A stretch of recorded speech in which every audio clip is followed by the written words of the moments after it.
दो गालीबाजों ने नोएडा को वर्ल्ड फेमस बना दिया है। पहले किसी नेताजी का वीडियो वायरल हुआ था जिसमें कि वो एक महिला को गालियां दे रहे थे। अब रीसेंट वीडियो किसी महिला वकील का आया है जो कि सिक्योरिटी गार्ड को मारते हुए इतनी बढ़िया गंदी गंदी गालियां दे रही है कि लोगों के कान के कीड़े झड़ जाएं। अब जो गालियों का जो सिस्टम है ना, गालियों का अपने यहाँ जो कल्चर है और संस्कृति से इसका क्या रिश्ता है, मैंने सोचा कि इसी पर बात कर ली जाए और नोएडा को बदनाम करने से पहले गालियों की हकीकत पूरी दुनिया में कैसी है इसको जान लिया जाए। क्योंकि अगर आप समझदार हैं तो आपको पता ही होगा कि गाली सिर्फ वायरल वीडियोस तक सीमित नहीं है, वो हमारे घरों में है। आजकल तो न्यूज़ डिबेट्स में देखने को मिल जाती है। यूट्यूब पर देखो, जिन वीडियोज़ में जितनी ज़्यादा गालियाँ रहती हैं उतने ज़्यादा व्यूज़ रहते हैं। तो हर तरफ गाली का एकदम प्रचार प्रसार हो रखा है। और तो और वहाँ पार्लियामेंट में भी गाली वाले शब्द सुनने को मिल जाते हैं और जो अच्छे वाले शब्द हैं वो पार्लियामेंट में बैन कर दिए जाते हैं, वो अलग बात है।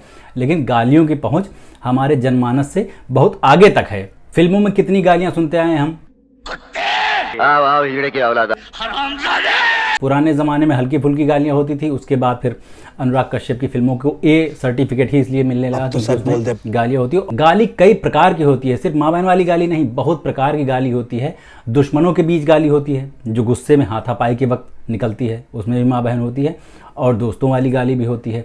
ऐसा कहा जाता है जिनके बीच में गाली गुप्तारी नहीं हो रही है उन लोगों के बीच में दोस्ती अच्छी नहीं है, ऐसा मान लिया जाता है। गंदी वाली गालियाँ भी होती हैं।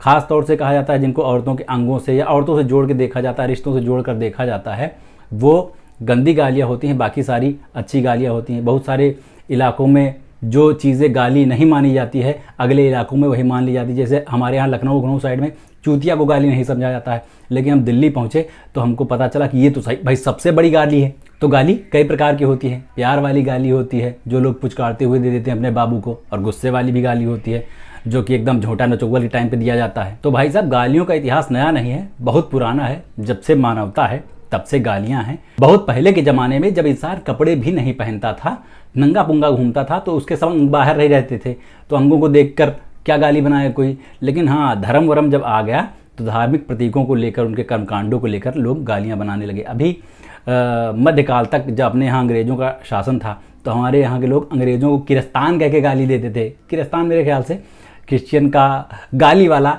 रूप होगा।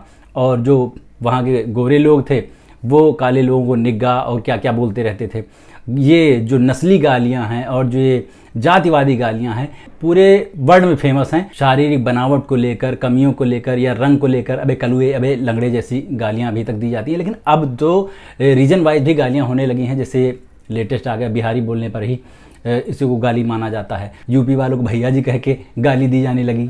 तो भाई साहब, गालियों का इतिहास जितना पुराना है इसका भविष्य उतना ही ब्राइट दिख रहा है। एक रिचर्ड स्टीफेंस करके मनोवैज्ञानिक हैं और लेखक हैं, उन्होंने एक रिसर्च के बाद बताया है कि इंसान के अंदर जो जुबान को कंट्रोल करने वाला हिस्सा होता है ना दिमाग में, वो बाद में विकसित हुआ। लेकिन जहाँ से जिस कोने से गालियाँ निकलती हैं दिमाग के जिस हिस्से से, वो बहुत पहले आ गया था। सोचो कितना पुराना गालीबाज इंसान है। रिचर्ड ने ही अपनी रिसर्च में बताया कि जो लोग हकलाते हैं ना, जो ढंग से बोल नहीं पाते, छोटा वो भी गालियां एकदम फराटेदार तरीके से देते हैं। हाँ, वो गाना भी गा लेते हैं अच्छे से, लेकिन गालियों में तो भाई धारा प्रवाह उनका कोई हाथ नहीं, जबान नहीं पकड़ सकता। ब्रिटेन की एक यूनिवर्सिटी में 2004 में एक रिसर्च हुई थी। उस रिसर्च में पता चला कि अमीर और पढ़े लिखे लोग ज़्यादा गालियाँ देते हैं कम पढ़े लिखे लोगों के मुकाबले। तो भैया, आप गाली देते वक्त ये मत सोचना कि तुमको कोई गंवार कह रहा है। उसको ब्रिटेन वाली जो रिसर्च है 2004 की, फेंक के मानना मुंह पे कि भाई साहब गालीबाज हैं, हम पढ़े लिखे लोग हैं। BBC की एक रिपोर्ट में लिखा कि BC बहुत ज़रूरी है। लेखिका मेलिसा मोर के हवाले से लिखा गया है कि जहाँ पढ़े लिखे और कायदे के इंसान अगर साथ में बैठे रहते हैं, बिना गालियों के बातचीत करते हैं, तो बड़े संकोच से घिरे रहते हैं। उनके मन की जो भड़ास होती है वो भी नहीं निकल पाती और ईमानदारी से बात नहीं हो पाती। और इसलिए इंसान बने रहने के लिए गाली देना बहुत ज़्यादा ज़रूरी है। मुझे लगता है कि शायद ही कोई ऐसा इंसान हो जिसने गाली न दी हो।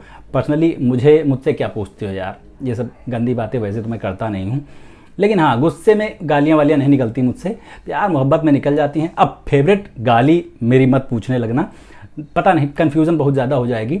लेकिन हाँ, आपको बता दें, गाली देना है तो सामने वाले को सोच समझ के देना, देख लेना कि तुमसे तगड़ा ना हो और गाली देना है या नहीं देना है ये फैसला भी है आपका, क्योंकि ज़बान है आपकी। मेरा काम था इतिहास बताना, आपको बता दिया। अब बताओ कैसा लगा।